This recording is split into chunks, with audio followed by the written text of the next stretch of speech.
नमस्कार दोस्तों, कलयुग के चमत्कार संतों की वाणी में आप सबका स्वागत है। दोस्तों, आज हम सुनेंगे कालजवन की कथा। कालजवन कौन थे, उनका जन्म कैसे हुआ और कैसे उनकी मृत्यु हुई, आज हम इस वीडियो में उन्हीं की कथा सुनेंगे। गार्ग्य एक ऋषि थे। एक बार उनके साले ने उन्हें मजाक में नपुंसक कह दिया। इस बात पर गार्ग्य जी को क्रोध आ गया। उन्होंने महादेव की तपस्या की, जिससे प्रसन्न होकर शिवजी ने उन्हें वरदान मांगने को कहा। तो उन्होंने पुत्र की कामना की, जो यादवों के लिए आतंक बने। बाद में जब यमनों के संतानहीन राज्य में संतान के लिए प्रार्थना की गई, तब उन्होंने यवन की एक स्त्री से पुत्र उत्पन्न किया, जिसका नाम कालयवन पड़ा। कालयवन में भगवान शिव की तरह क्रोध था। एक बार जब कालयवन नारद जी से मिला तो उसने पूछा, मेरे को कोई लड़ने वाला बताओ। ये दुष्ट का स्वभाव होता है कि जब उसे कोई लड़ने वाला ना मिले तो वह अपने घर में ही झगड़ने लगता है। नारद जी दुविधा में आ गए और भयभीत होकर भगवान श्री कृष्ण का नाम ले बैठे। फिर कालयवन ने नारद जी से श्री कृष्ण की पहचान पूछी, जिसके जवाब में नारद जी बोले, वो सांवरा सांवरा है, पीताम्बर पहनता है, वनमाला तथा कुंडल पहनता है, और सबसे बड़ी पहचान है कि वह हर परिस्थिति में मुस्कुराता रहता है। कालयवन मथुरा पहुंचा और वहां जाकर लड़कारा, यहाँ कोई कृष्ण नाम का योद्धा है, मैं उससे युद्ध करना चाहता हूँ। श्री कृष्ण बिना अपनी सेना के अकेले ही निकले, रथ भी नहीं लिया, और कालयवन के सामने आकर खड़े हो गए। नारद जी के द्वारा बताए गए लक्षणों द्वारा कालयवन ने श्री कृष्ण को पहचान लिया। क्योंकि श्री कृष्ण बिना किसी अस्त्र शस्त्र के थे, इसलिए कालयवन ने सोचा वह बिना अस्त्र शस्त्र के कैसे युद्ध करेगा। ऐसा निश्चय करके कालयवन जब भगवान श्री कृष्ण की ओर दौड़ा, तब वह दूसरी ओर मुख करके रणभूमि से भाग चले, और उन जगत के स्वामी को पकड़ने के लिए कालयवन भी उनके पीछे पीछे दौड़ पड़ा। तभी से श्री कृष्ण का नाम रणछोड़ पड़ा। रणछोड़ भगवान लीला करते हुए भाग रहे थे। कालयवन पग पग पर यही समझता कि अब पकड़ा तब पकड़ा। इस प्रकार भगवान उसे बहुत दूर एक पहाड़ की गुफा में ले गए। मथुरा से आगे धौलपुर में राजस्थान की सीमा है, वहां पर मुचकंद गुफा है। मथुरा से भागते भागते श्री कृष्ण वहां पहुंचकर उस गुफा में छिप गए, जहां मुचकंद जी सोए हुए थे। आइए अब इसी के साथ ही हम जानेंगे कि मुचकुंद जी कौन थे, क्योंकि इस कालयवन की कहानी में ही उनका भी वर्णन आता है। मुचकुंद जी ने देवासुर संग्राम में देवताओं की सहायता की थी, जिससे प्रसन्न होकर देवताओं ने उनसे वरदान मांगने को कहा। मुचकुंद जी ने वरदान में भगवान श्री कृष्ण के दर्शन मांगे और कहा, जब तक भगवान के दर्शन ना हो मेरी नींद लगी रहे, भगवान के अलावा मुझे कोई न जगाए, और अगर कोई और जगाए तो मेरे नेत्र खुलते ही वह भस्म हो जाए।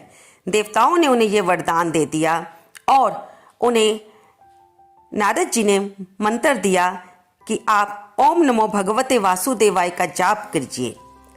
मुचकुंद जी ओम नमो भगवते वासुदेवाय का जाप करते हुए गुफा में जाकर सो गए।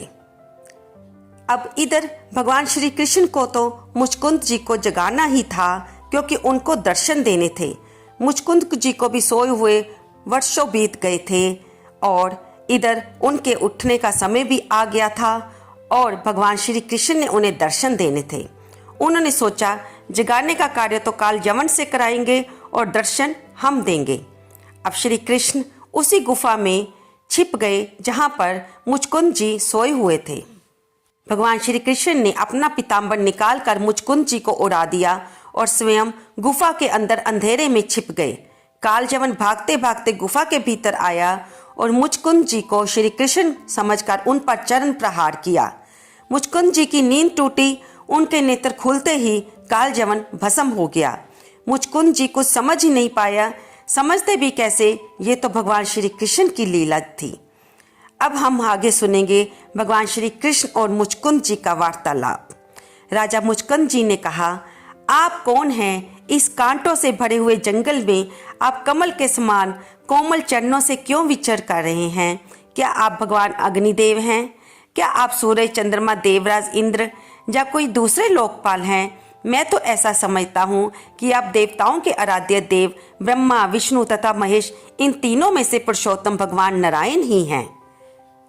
भगवान श्री कृष्ण बड़े प्रेम से बोले, कौन सा परिचय दूं और किस अवतार का परिचय दूं, किस जन्म का दूं? मेरे तो जन्म और कर्म अनेक हैं, दिव्य हैं। तब मुचकुंद जी ने कहा, हे प्रभु, इसी समय का परिचय दे दीजिए। तब भगवान श्री कृष्ण बोले, मुझे वसुदेव पुत्र वासुदेव कहते हैं। उनका परिचय सुनते ही मुचकुंद जी प्रसन्न होकर साक्षात उनके चरणों में लेट गए।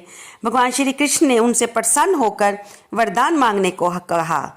मुचकुंद जी ने उत्तर में कहा, ये सारा संसार तो आपकी माया से मोहित है।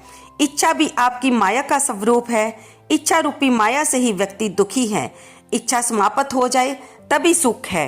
मुचकुंद जी ने अपने अनुभव से बताया कि दुनिया के संबंध तो आने जाने वाले हैं, संबंध जोड़ना ही है तो ठाकुर जी से जोड़ें जो कि हमेशा रहेंगे।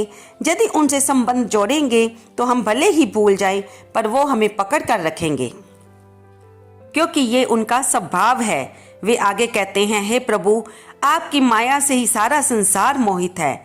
जिनके पास पैसा है वो परिवार से दुखी है, जिनके पास परिवार है वो पैसे से दुखी हैं। हे प्रभु, ऐसा कौन नासमझ व्यक्ति होगा जो आपको प्राप्त करके आपसे दुनिया की वस्तु मांगेगा? अगर आप देना ही चाहते हैं तो अपने चरणों का नित्य सानिध्य दे दीजिए। भगवान श्री कृष्ण मुस्कुराए और बोले, जरूर मिलेगा, लेकिन उसके लिए तुम्हें एक जन्म और लेना पड़ेगा। ये भगवान श्री कृष्ण की लीला थी, क्योंकि उन्हें अभी अपने भगत से सेवा लेनी थी और मुचकुंद जी ही थे जो कि भगवान ने इस कलिकाल में उन्हें अपने भगत नरसिंह मेहता के रूप में जन्म दिया। भक्ति का प्रचार करने के लिए वो जानते थे कि मुचकुंद जैसा भगत मेरी ही भक्ति को आगे बढ़ाएगा, और मुचकुंद जी ने उनके आदेश का पालन किया। दोस्तों, इस कहानी से हमें ये पता चलता है कि भगवान भले ही हमारे सामने खड़े हों, लेकिन जब तक उनकी कृपा न हो हमें उनको नहीं पहचान सकते।